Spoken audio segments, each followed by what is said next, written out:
അതുകൊണ്ട് വഴക്കുകൾ ഉണ്ടാക്കുന്നത് നമ്മൾ തടയണം.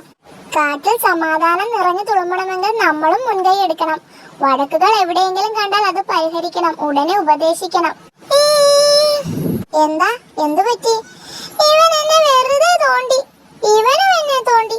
വഴക്കുകൾ കണ്ടാൽ തീർക്കണം, അവരെ ഉപദേശിക്കണം. ശരി അപ്പൂപ്പ.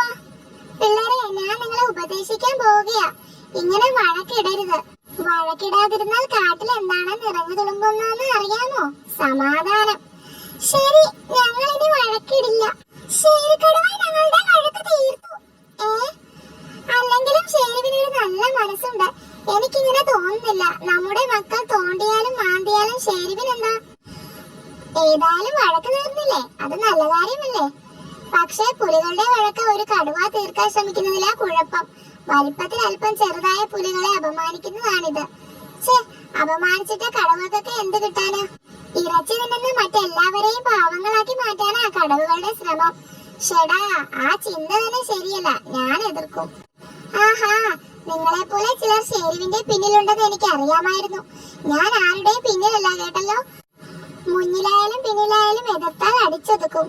അമ്പടാ, അതൊന്ന് കാണണം. പിടിയടാ, അടിയടാ, കടിയടാ, ഇടിയടാ. അപ്പൂപ്പ, ഇവരിൽ ആരെയാ ഉപദേശിക്കേണ്ടത്?